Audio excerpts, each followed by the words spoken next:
Right, we're going to have a go at repairing this Denon DCD 810 CD player. I don't suppose it matters which model it is, because this could happen to quite a few models, but basically what's happening is you press eject. The drawer is a little bit lazy, needs a bit of a helping hand to get itself out, and what I'm hoping is that belt there needs replacing, because it's quite slack, perished, because this model is about 20 odd years old, 25 years old, maybe more. It's a decent CD player and it's worth repairing.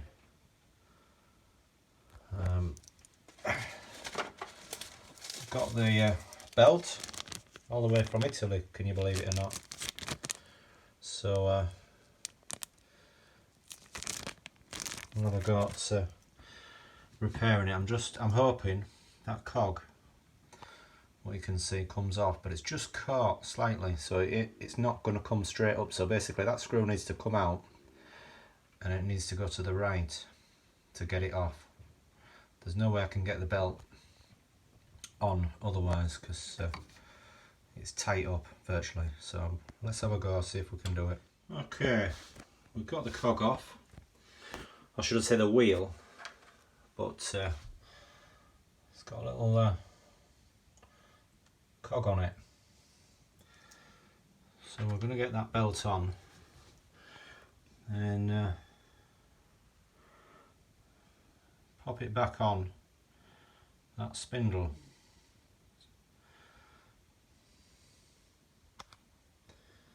And then then put it around the smaller one, and we should be good to go.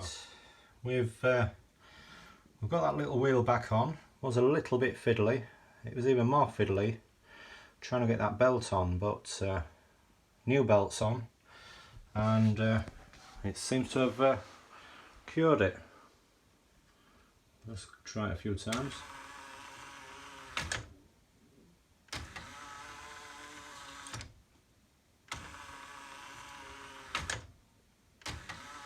No problem with that now. So it's worth repairing these units if it's something simple like that. So you put the other person off. I bought it off eBay, pretty reasonable, and I went for it because it was a Denon, nice CD player. So yeah, we're probably be alright now for another 10-15 years with that belt. Now the belt did cost £8. It was the only place I could get it from was Italy, but it was well worth sourcing it. So yeah, that's a job well done. Thanks for watching, and I hope you can get yours repaired if it's got a similar sort of fault.